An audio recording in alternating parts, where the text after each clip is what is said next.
The stakes were high when the #1 pound-for-pound fighter in the UFC, featherweight champion Alexander Volkanovski, fought on his home soil and attempted to become a two-division champion when he faced the #2 pound-for-pound fighter, lightweight champion Islam Makhachev.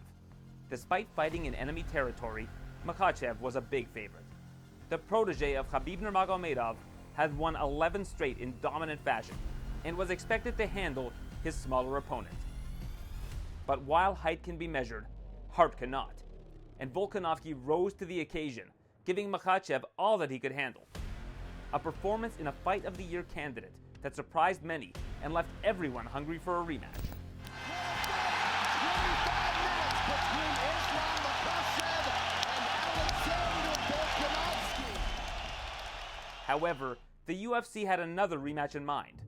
Last year in Abu Dhabi, Makhachev won the lightweight championship when he defeated Charles Oliveira, and after a brilliant performance in Vancouver this past June, Oliveira earned his opportunity to reclaim the title.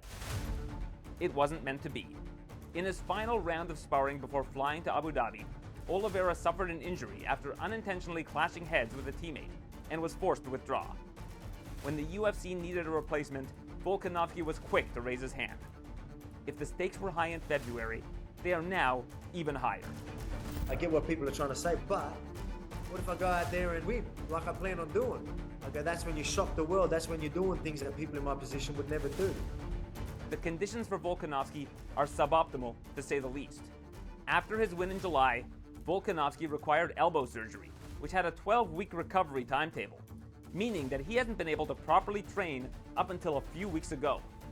This time, the bout takes place in Abu Dhabi, where Makhachev, who trains in neighboring Dubai for much of the year, will have the home field advantage. And last month, Volkanovski turned 35 years old, where in 31 championship bouts contested in the men's weight classes 170 pounds and below, only once has a fighter over 35 beaten a younger opponent. With a deck stacked against him, Volkanovski is gambling on greatness, accepting a rematch with less than 2 weeks' notice so that he doesn't ultimately risk losing the opportunity. The gamble is big, and by taking it under these circumstances, the prize is the equivalent of a jackpot for his legacy.